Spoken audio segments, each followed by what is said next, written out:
For centuries, the human cognitive baseline has been governed by the separability principle. We perceive reality as a collection of distinct, isolated units, objects and individuals acting independently within a vast, indifferent vacuum. This perceptual limitation conditions us to view ourselves as solitary islands. Operating under this assumption of separation generates a severe toll on human systems, serving as the structural root of the psychological epidemic of loneliness and the persistence of intergroup conflict.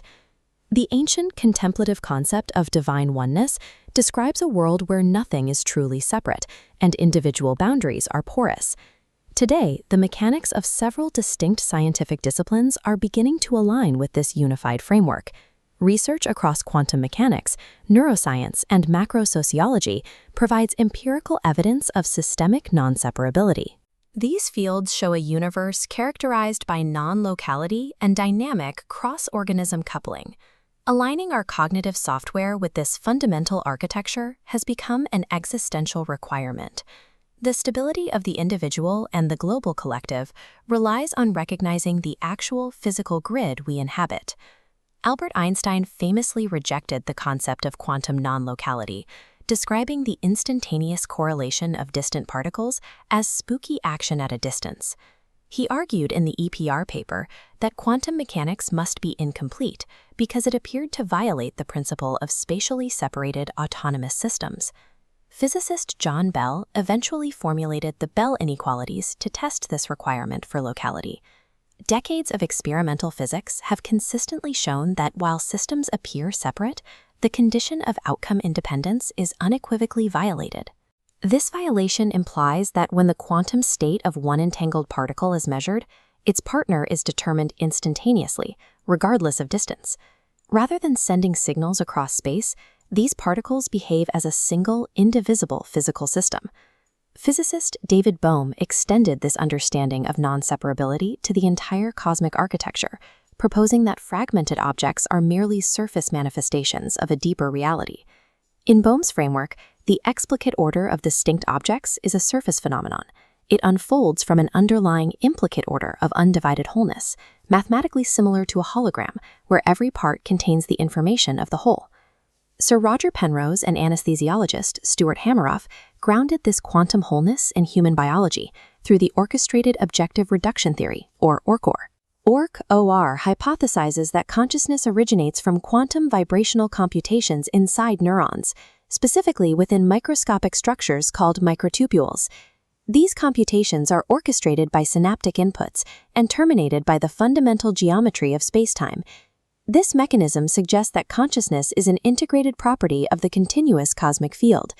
Biological organisms evolved the specific structures required to tune into and utilize this pre-existing interconnected field of awareness. Because human beings are constituent parts of this non-separable system, our nervous systems do not operate as closed loops.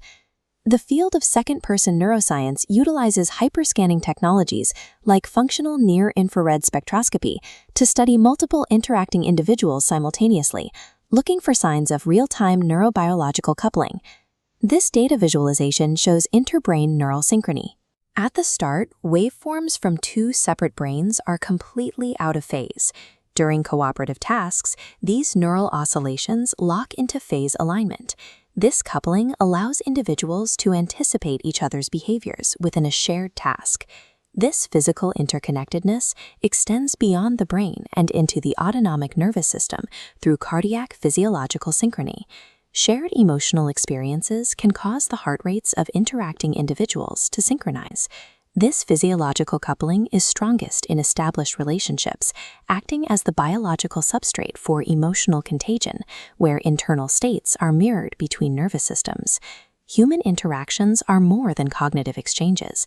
They are deep physiological entanglements.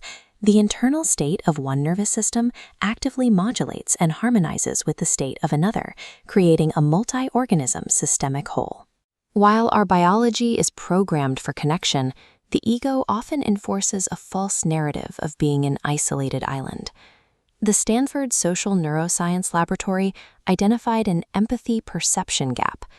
As this chart shows, young adults are overwhelmingly willing to assist others, yet mistakenly believe their peers do not care.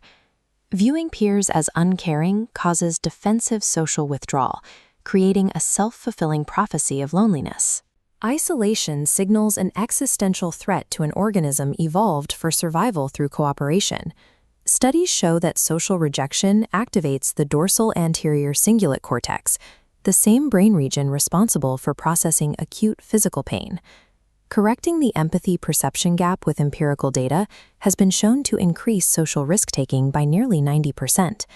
Understanding the reality of our connection provides a mechanism to disrupt the cycle of withdrawal and mitigate the biological toll of loneliness.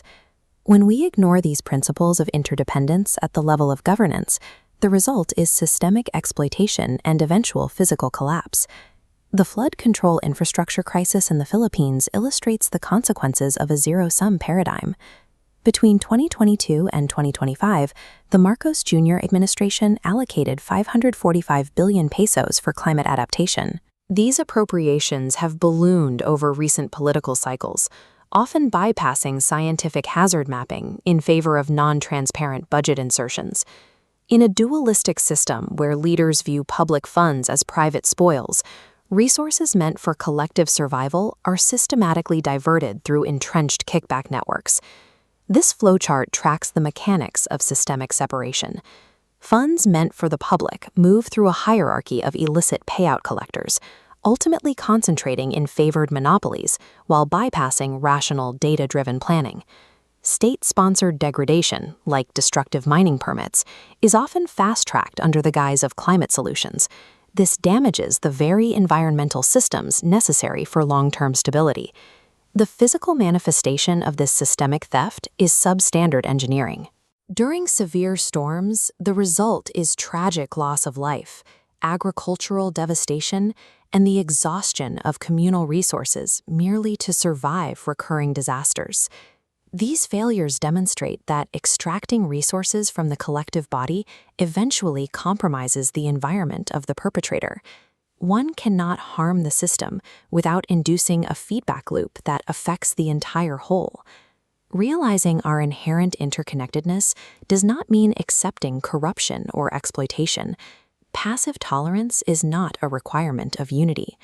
Society functions as a system architecture where the orchestration layer is designed to maintain order and protect individual nodes. When foundations are built so poorly that they threaten the network, intervention is a structural necessity.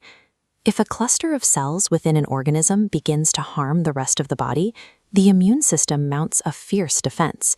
It creates boundaries to stop the harm and restore health. Civic action functions as this exact immune response for the collective body of humanity.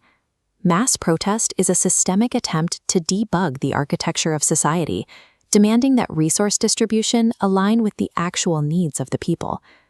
The 2025 trillion peso march in the Philippines represents this collective response.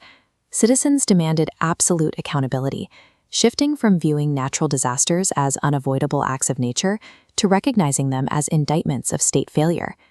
This cooperative drive is reflected in the concept of bayanihan, the sociological norm of communal unity and reciprocal labor activated during disaster. Bayanihan enables rapid emergency relief and grassroots disaster preparedness.